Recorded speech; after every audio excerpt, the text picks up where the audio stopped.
Hi friends, welcome back to Maheswari cooking. இன்றைக்கி என்ன பார்க்க போகிறோம்னா நண்டு கிரேவி தான் பார்க்க போகிறோம். வாங்க எப்படி செய்யலான்னு வீடியோக்குள்ளே போகலாம். நண்டு கிரேவி செய்கிறதுக்கு தேவையான அளவு நண்டை க்ளீனாக வாஷ் பண்ணி எடுத்து வச்சுக்கிறோன்னு ஒரு மிக்சி ஜாரில் ஒரு டொமேட்டோ, பெரிய டொமேட்டோ ஆட் பண்ணிக்கோங்க. 15 பல் பூண்டு ஆட் பண்ணிக்கோங்க. 1.5 ஸ்பூன் மிளகு ஆட் பண்ணிக்கோங்க. பூண்டு மிளகு கொஞ்சம் ஜாஸ்தி சேர்த்தா தான் நண்டு கிரேவிக்கு நல்லாயிருக்கும். ஒரு க்ரீன் சில்லி ஆட் பண்ணி இதை நைஸ் பேஸ்ட்டாக அரைச்சி எடுத்து வச்சுக்கோங்க. இந்த மாதிரி ரெடியாக எடுத்து வச்சுக்கிறணும்.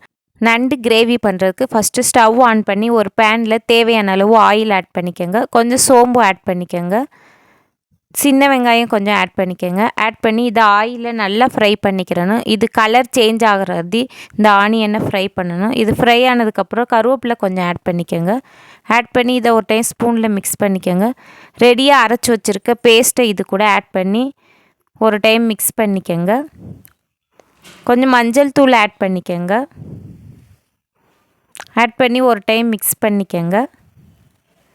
1 spoon red chilli powder add பண்ணிக்கோங்க. 2 ஸ்பூன் கொத்தமல்லி பவுடர் ஆட் பண்ணிக்கோங்க. 1 ஸ்பூன் ஜீரக சோம்பு பவுடர் ஆட் பண்ணிக்கோங்க. ஆட் பண்ணி இதையும் ஆயிலில் ஒரு டைம் ஃப்ரை பண்ணணும். இந்த பச்சை வாசனை போகிற வரைக்கும் இந்த மசாலாவெல்லாம் ஃப்ரை பண்ணிக்கிறணும். இது நல்லா ஃப்ரை ஆனதுக்கப்புறம் நண்டு வாஷ் பண்ணி வச்சுருக்க நண்டை இது கூட ஆட் பண்ணிக்கோங்க. கிராப்பை இதுக்கு தேவையான அளவு சால்ட் ஆட் பண்ணிக்கோங்க. ஆட் பண்ணி இதை அந்த மசாலா கூட நல்லா வதக்கணும். அந்த மசாலா இந்த நண்டில் நல்லா சேர்ந்து வரணும். நல்லா மிக்ஸ் ஆகி வந்தால் தான் நண்டு கிரேவி நல்லாயிருக்கும். இதை நல்லா மிக்ஸ் பண்ணதுக்கப்புறம் தேவையான அளவு வாட்டர் ஆட் பண்ணிக்கோங்க. நண்டு கிரேவிக்கு நமக்கு கிரேவி எந்த கன்சிஸ்டன்சியில் வேணும்னு சொல்லி அதுக்கேற்ற மாதிரி நம்ம வாட்டர் ஆட் பண்ணிக்கிறணும்.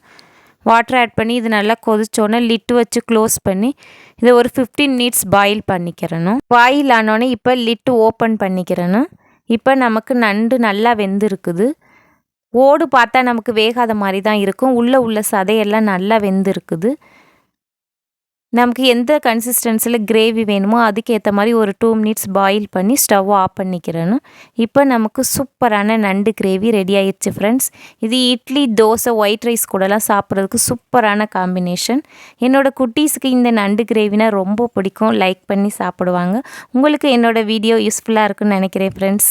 பிடிச்சிருந்தா மகேஸ்வரி குக்கிங் சேனலை லைக் பண்ணி சப்ஸ்கிரைப் பண்ணுங்கள் friends. Thank you so much for வாட்சிங். பாய்.